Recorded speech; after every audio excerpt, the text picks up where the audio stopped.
King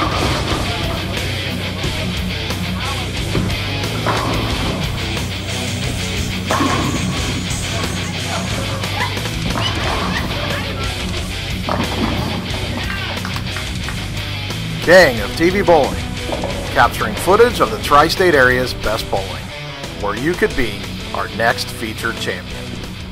Good evening, King Show fans. Vic Gaiman here for another edition of the King of TV Bowling.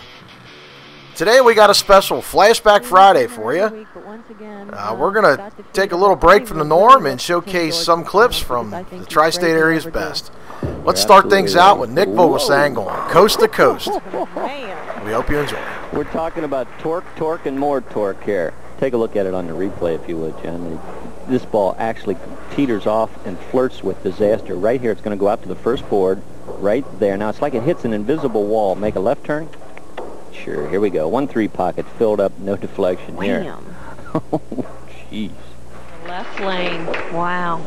Throwing two different bowling balls. At least I'm assuming that he's going to stick to the other one on the right-hand lane that he's already lined up with. We will have to watch. And what's Nick going to do? Strike! 2. Wow. 4 for 4. These two guys are going to go at it more so than the money. More so than the car. And I know there's, some people at home going, yeah, right. They want to win the game. True competitors, the money's nice, the car would be super, but first and foremost, they want to win. And here's Charlie coming into a town where Nick Vogelsang is God. That's true. You know? That's true. He's the man. And his reputation as the gunslinger is on the line. That's right. He's running them out. I'll tell you, we get some strings going here, and you're going to see some dancing in the streets. You betcha.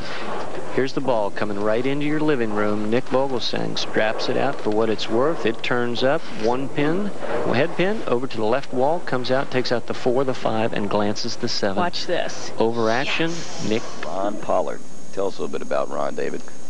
Ron Pollard's been around of bowling tournaments since he's been 16 years old.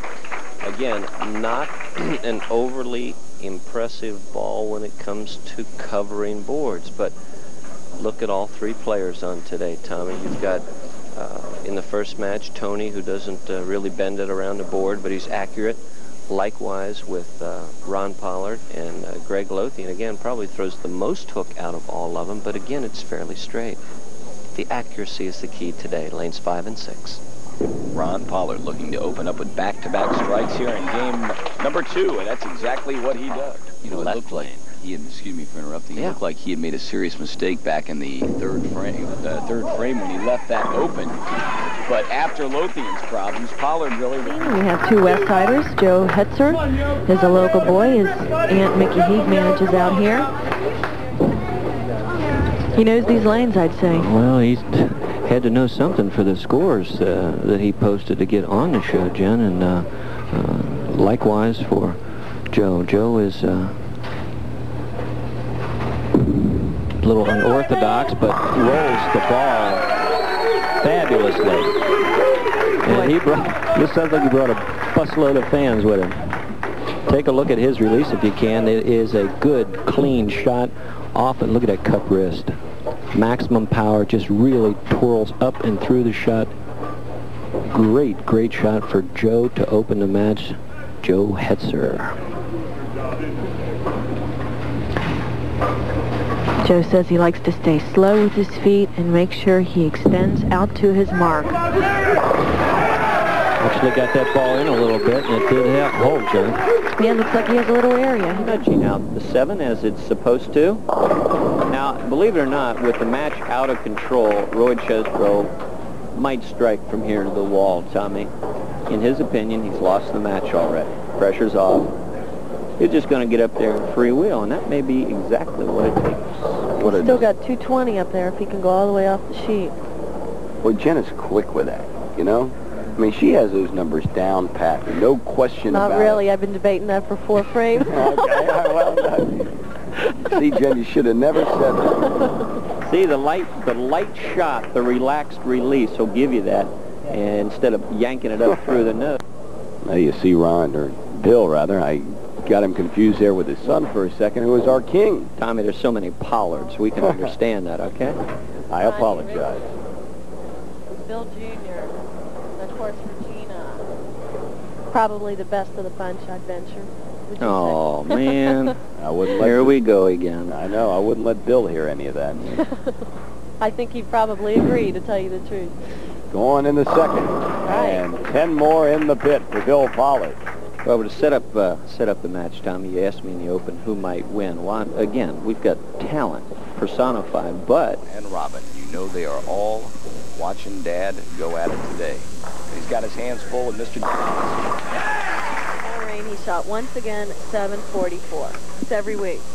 But like at the Kingpin show, Jim, when I mentioned it then, I've never seen Tim George throw the ball as well as he has in the last couple of months. It's just coming off his hands so smoothly and so effortlessly. And then the roll just absolutely eats the pins up. It's a phenomenal shot. Allen down, starting out with a double on the left lane. Let's look at it. Watch the extension on this shot, folks. All the way through, arm right past the side of the head. This ball, no deflection. That's the head pin, and that's the hand, as you pointed out, Tim George. Intensity on his face is pretty evident, and intensity in the... On the virtually unmakeable splits, you want to be sure that you get that pin count, because you are on a strike, which would give you 2 extra pins. So you get 1 and it counts 2, so that's important. Exactly, good point. And keep that in mind at home. Rather than taking a chance and going for it, at least get 1 of them. His footing again, not as clean as I've seen Tim George lately. Let's take a look at it here if we can. Now watch, after he delivers, he's going to slip just a little bit. See that? His foot goes off a perpendicular, not the way Tim George has been scoring so highly lately, but it's once again here on the Huda Pole King of TV Bowling, and you're looking at Derek Hooks. And folks, if you want to see a guy that can let it go, I don't think I've ever seen a guy on our show in the last couple of years that throws the ball as hard as he does. With the exception of... He has been on the show 36 times. We've seen a lot of those types of folks who have been with us many, many times, and boy, Derek Hooks is high-flying out of the gate. That's right, he is cooking. Let's watch the replay here, Tommy. You want to see power? You want to see strength? No. We got plenty of it. Out to about the 4th or 5th board. Watch this. 1-3 pocket, annihilated. 10-pin, no chance.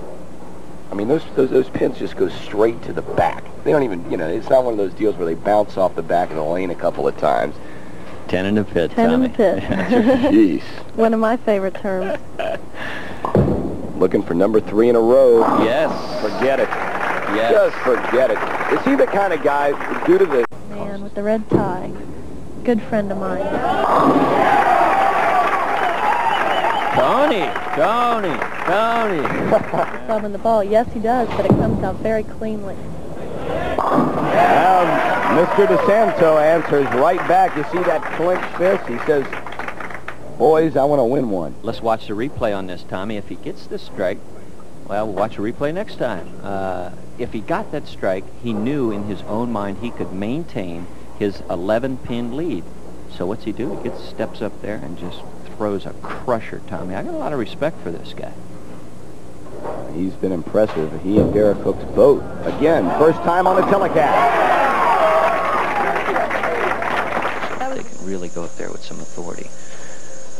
We know which one Riga is. You got that right. No denying that at all. It's wide again. Look out. Boy, did he got a break, Tommy. We could see it right there. He got the ball too wide, too soon, hitting the dry and hooking back too soon. On the replay, we're going to see it. Now, he's trying to play right around the 6th board. This ball goes out to the 3rd or 2nd board, hooks back right straight through the heart of the pins. Unbelievable break, just crashes them all down, smushes them, we might say. Once again, I'd like to thank all of our BPA proprietors for being here today. People from Lee's Famous Recipe, Huda Pole, and Pepsi. They're great sponsors, and they really make the show what it is. Without a doubt. Without a doubt. Couldn't do it without the sponsors. We couldn't do it without you at home. we could do without Tommy once in a while, but we're going to have him here. The people on the cameras, the people on the floor, the people running the machines. It's a cast of thousands out here.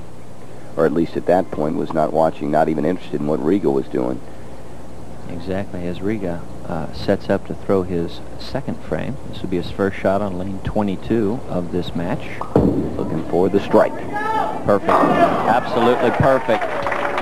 That's the shot we've seen week after week here. For the ball shop in Stone's Lanes over there for Tom Murphy. Look at this. Sandwich from both sides. What an incredible shot.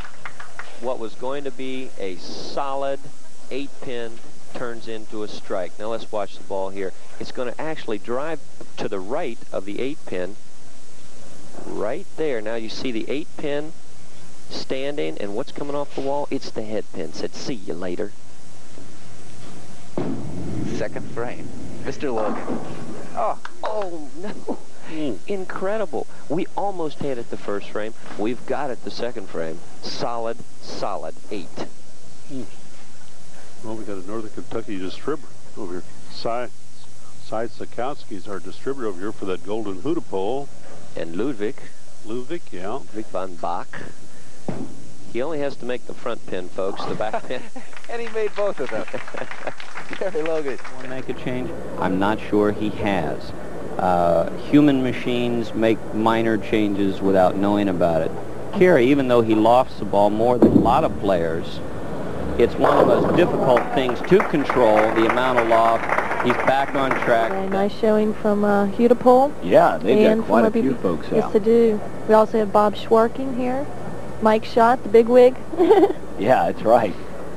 Fine gentleman. One of the nicest bigwigs you're going to meet, I'll tell you. Absolutely. He and I had an extensive conversation the other day. In the 8th, we have a match. Don't go away. Don't get a hootie yet. Send a runner for one. You don't want to miss any shots. Send the dog to get it. My dog can do that. I don't believe I'm telling you. You can go to the refrigerator, crack that bad boy open, and next thing you know, I got a cold hootie and checking out some bowling action on the tube. Forget it, right? I got to talk to you about this. Oh, now there's some help. They were hooting and hollering. We're opening up the show. And good crowd. Probably a lot of rooters for Mike Niehaus, too. They seem to come out and root for each other, their gang that they hang around. Mike made the show last year here at Penthouse, and the last show Sunday. Did the same thing this year. Oh. Mike's married with 5 children. He doesn't look old enough to have 5 children. I don't believe that. Wow. But let me set it up. I didn't want to say it in front of the competitors. They already know this. But on this pair during the qualifying, 7 and 8, Roy Chesbrough shot 268. Alan Runkle had a 171. Don Scudder a 213. And Bill Pollard a 190. The right-handers seem to have an advantage on this pair, judging from the stats that we have. Don Scudder starts out with another brilliant strike on lane 8, and he is lined up. He said he's comfortable with the shot. The ball's rolling clean. Today may be the day. How fitting would it be, huh? How fitting would it be? Well, you know, you mentioned the fact, Dave, that the right-handers may have the advantage today. For the most part, to be quite honest about it, over this course of the year, it's been the left-handers which have dominated our show. Well, exactly right, Tommy, and still they're in a very good position. There we see Don Scudder. Is he pumped up or what? The replay will probably show us that Mr. Scudder is excited and his ball is active. He's hitting his mark. Watch it here. Right over the 9th board, straight up at him. Rooted home, Don. There you go. 1-3 pocket as he runs into frame. A little less than lane 13. Left side looks pretty even. Well, after Higgins countered with the strike, right back comes Bill Heflin. And we were talking a little bit about how many times Bill Heflin has been on the telecast just a few moments ago. And boy, the list goes on. 17 years he's been qualifying, 30-plus times, he says. Talk about a veteran in 300 games, 8 of them. There you go. Not too bad. Going to try to follow it up one more time, and he does.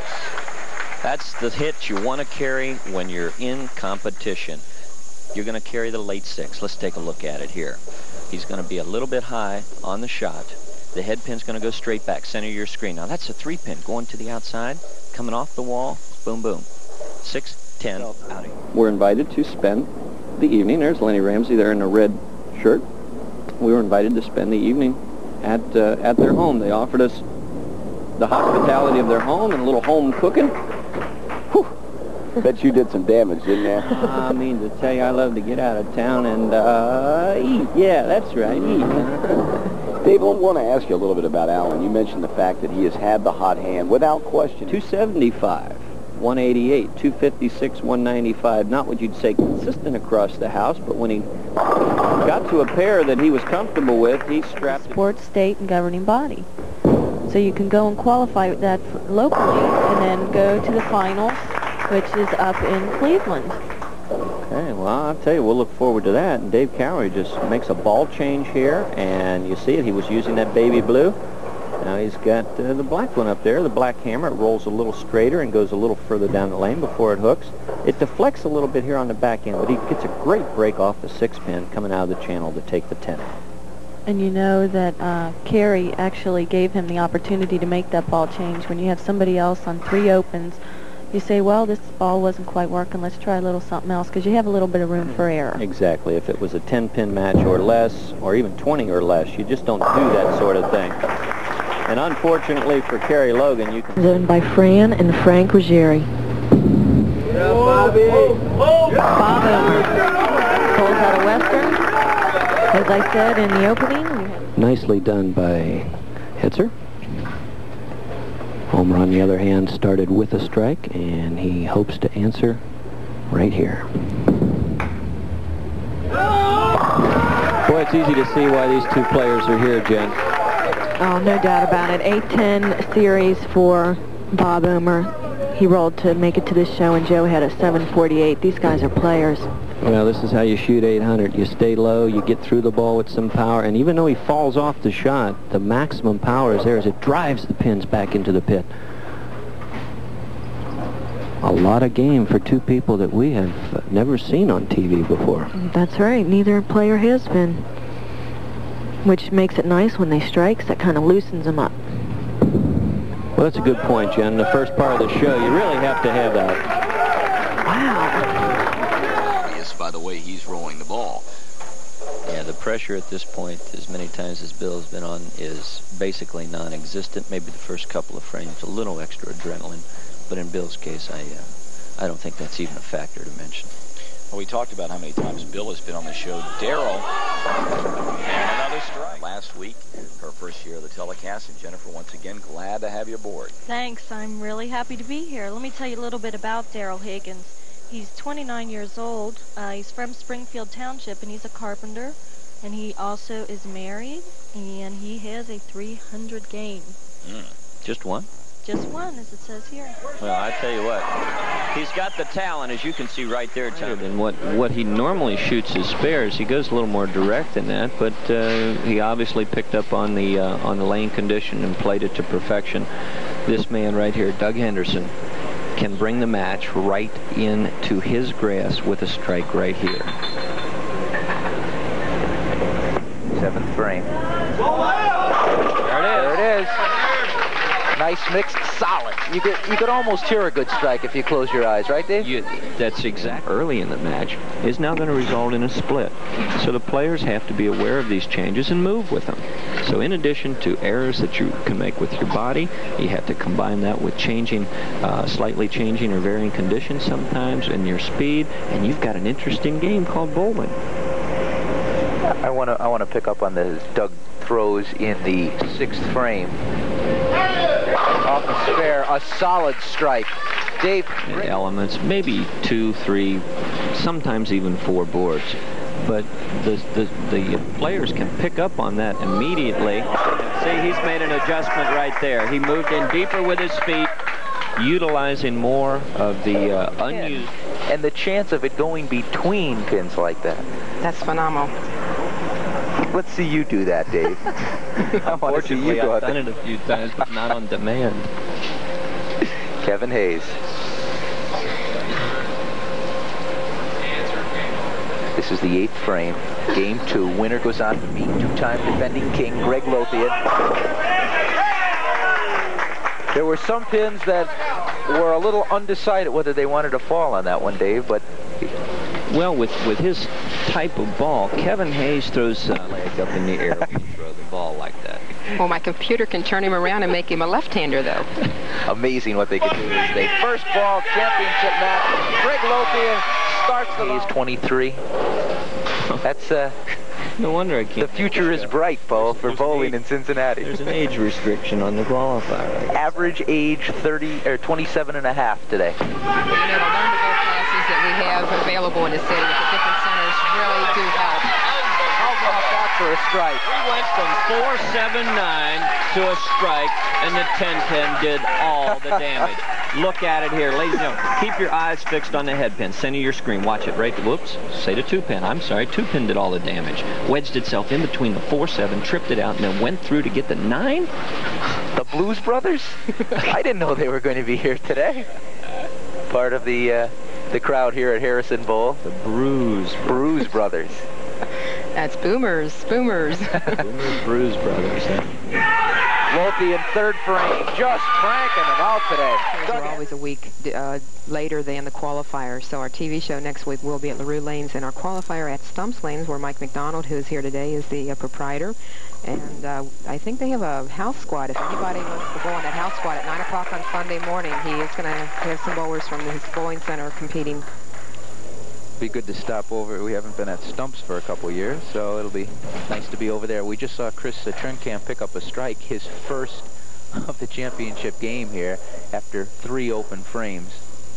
And Trenkamp, well, Dave, if he's going to do it, he's got to do it right now.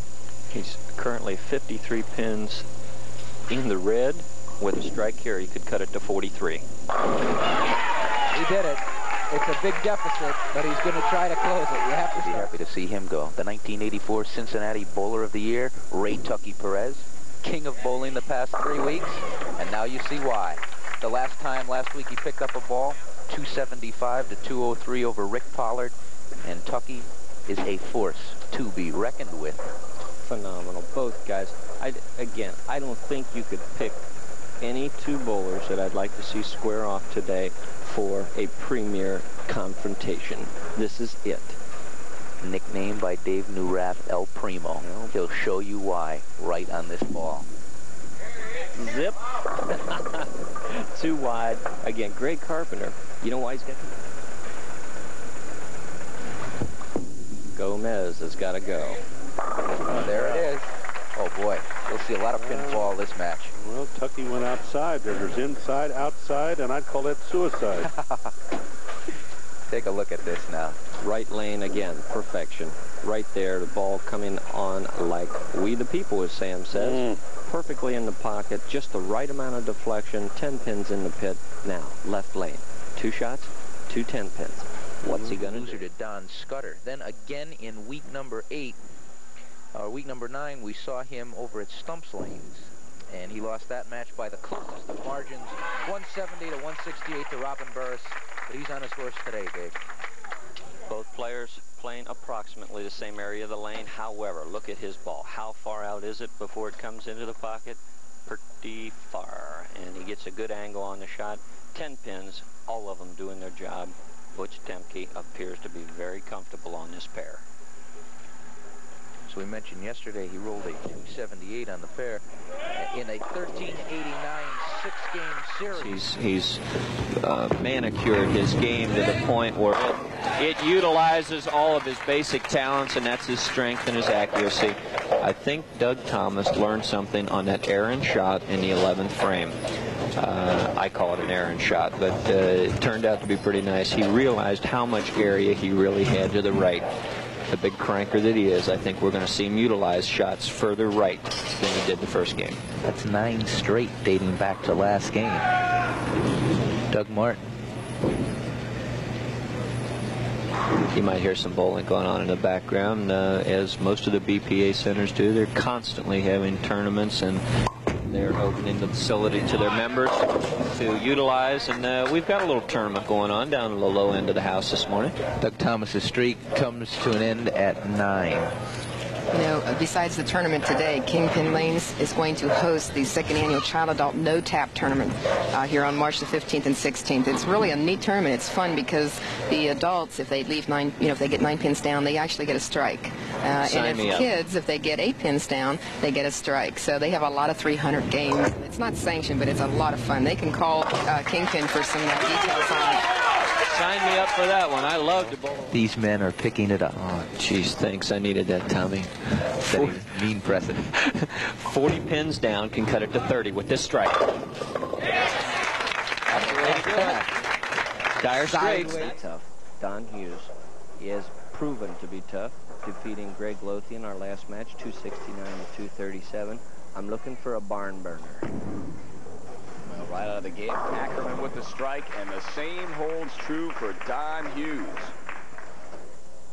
You know, we talked a little bit about earlier the fact that Hughes has rolled 2 300 games, and Mr. Ackerman is no stranger to those as well. No, he has had 5 300 games. He started bowling at the age of 12. And by the way, he does have a new little baby girl. I saw her picture. She's beautiful, and her name is Ashley. Well, congratulations to Mr. Ackerman.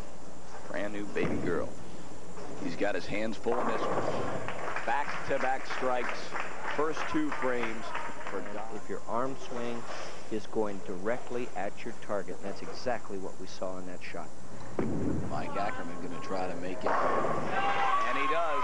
4 in a row for Mike Ackerman. He's been sitting here watching for the last 40, 45 minutes or so, and he promptly steps up and hasn't missed one yet. No, he hasn't. He's zeroed in on the 1-3 pocket. The less glorified release of the down and in player has been underplayed for a lot of years, but Walter Ray in the national tour has really brought this type of ball back in the limelight, and that's where accuracy is the key, not all the power all the time. Oh, bad shot. Bad shot. Why do you say that?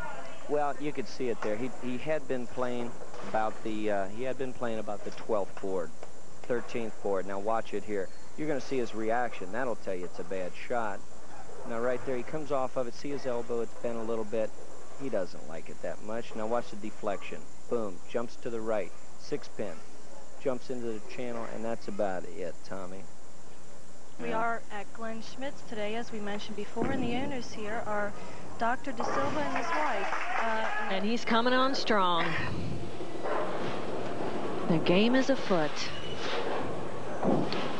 And Mr. Stephen Bruck getting up on the right-hand lane, working on 2 strikes.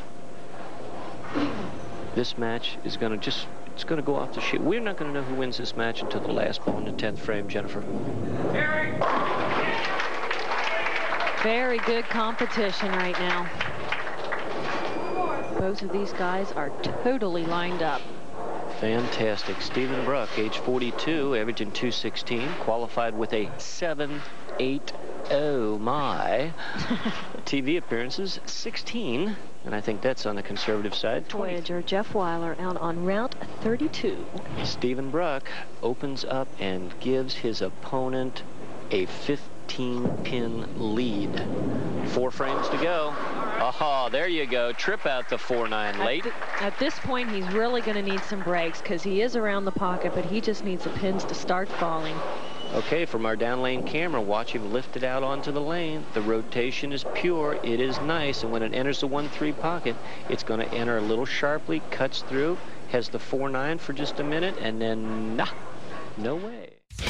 This King of TV Bowling Flashback Friday has been brought to you by CheapBowlingBalls.com.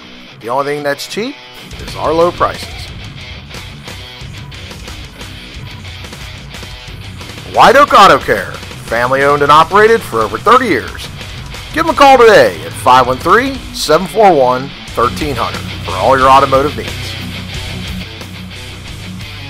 If your business would like to get involved with our sponsorship programs, give us a call today at 513-967-8796.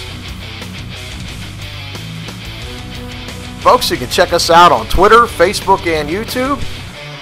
Please be sure to like and subscribe. Log on to www.kingotvbowling.com for more information. Thanks for viewing, everyone. Until next time.